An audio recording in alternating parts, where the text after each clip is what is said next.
Bonjour, bonsoir. Nous vous saluons au nom précieux de notre Seigneur et Sauveur Jésus-Christ et vous souhaitons la plus cordiale bienvenue sur Jésus-Christ le seul dominateur, une autre chaîne d'évangélisation. N'oubliez pas de vous abonner, d'aimer et de partager pour que l'évangile aille le plus loin possible. Vous êtes actuellement à l'écoute de la méditation du jour et aujourd'hui notre méditation a pour titre « Trouver son but ». Trouver son but. Car si tu te tais complètement en ce temps-ci, l'expansion et la délivrance surgiront d'ailleurs pour les Juifs.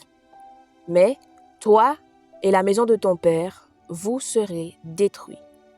Qui sait si c'est à cause d'un temps comme celui-ci que tu parviendras au royaume? Esther, chapitre 4, verset 14. L'histoire d'Esther est un témoignage puissant dans les Écritures. Elle raconte comment Esther a risqué sa vie pour sauver le peuple de Dieu du danger. Esther a dû choisir entre la facilité et la difficulté. Et elle a choisi la voie la plus difficile parce que c'était la bonne. Esther 4,14 souligne que le but de la vie d'Esther était lié à ce moment précis.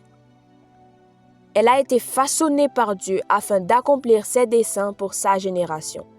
Elle a été placée dans une situation unique par Dieu. Bien que la plupart d'entre nous ne soyons pas serviteurs d'un roi ou d'une reine, nous avons tous une ou des décisions difficiles à prendre dans la vie. Chaque jour, nous sommes confrontés à des situations faciles à résoudre et d'autres plus complexes. Mais avant toute démarche, elle s'est tournée vers le Seigneur pour obtenir des conseils et des orientations sur la bonne voie.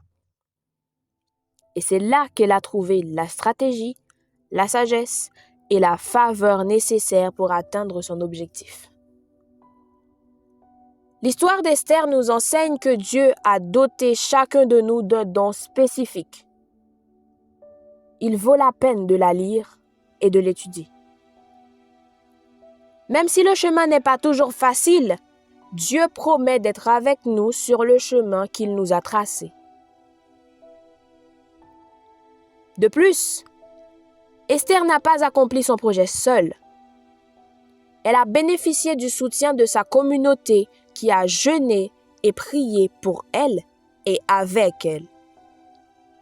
De même, nous ne pouvons pas traverser la vie seuls. Nous avons besoin du soutien de notre communauté qui prie pour nous et avec nous. Et elle aussi a besoin de nous dans sa vie. Prenez le temps aujourd'hui de réfléchir à votre propre histoire. En quoi est-elle similaire à celle d'Esther?